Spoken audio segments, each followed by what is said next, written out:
Halo teman-teman semua, perkenalkan nama saya Felix Jonathan Suarjo dari kelas 7D nomor absen 13. Pada kesempatan kali ini, saya akan menjelaskan tentang potensi sumber daya alam. Sumber daya alam adalah segala sesuatu yang terdapat di permukaan bumi serta dapat dimanfaatkan oleh manusia untuk memenuhi kebutuhan hidupnya. Nah, sumber daya alam itu terbagi menjadi tiga. Satu, sumber daya alam berdasarkan sifatnya, berdasarkan jenisnya, serta berdasarkan habitatnya. Sumber daya alam berdasarkan sifatnya dibagi menjadi dua, yaitu yang terbarukan serta tidak terbarukan. Sumber daya alam terbarukan adalah sumber daya alam yang dapat terus diperbarui, sedangkan yang tidak terbarukan sesuai namanya tidak dapat diperbarui ataupun dapat diperbarui dengan jangka waktu yang sangat lama, bisa ribuan hingga jutaan tahun.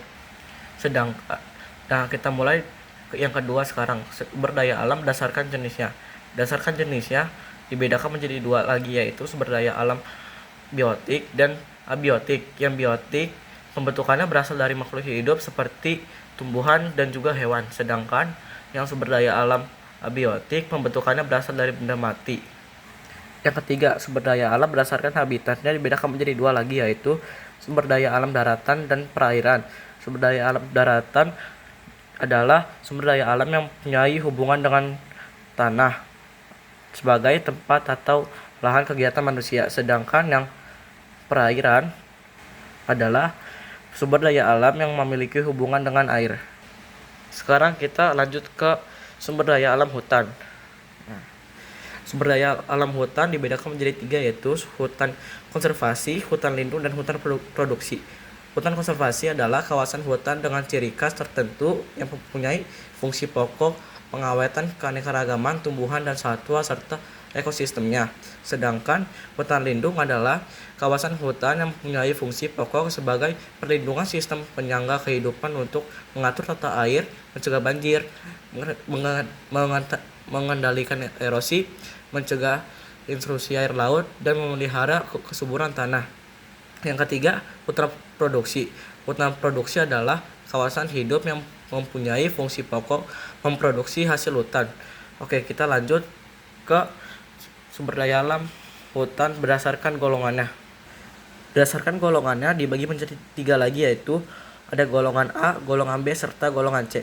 Golongan A adalah bahan galian atau tambang yang dikelola oleh pemerintah yang bekerja sama dengan pihak swasta serta penting untuk keamanan dan pertahanan negara. Yang golongan B adalah bahan galian atau tambang yang digunakan untuk memenuhi hajat hidup orang banyak. Pengelolaan dilakukan oleh pihak swasta dengan izin dari pemerintah. Yang terakhir, golongan C. Golongan C adalah bahan galian atau tambang yang digunakan dalam kegiatan industri dan secara tidak langsung memengaruhi hajat hidup masyarakat. Contoh bahan penggalian golongan C yaitu batu, pasir, dan batu kapur. Setelah itu kita lanjut ke contoh sumber daya alam hutan di Indonesia. Contohnya yaitu ada minyak bumi, batu bara, emas, tembaga, dan lain-lain, masih banyak lagi selain itu. Kita lanjut ke sumber daya alam kemaritiman.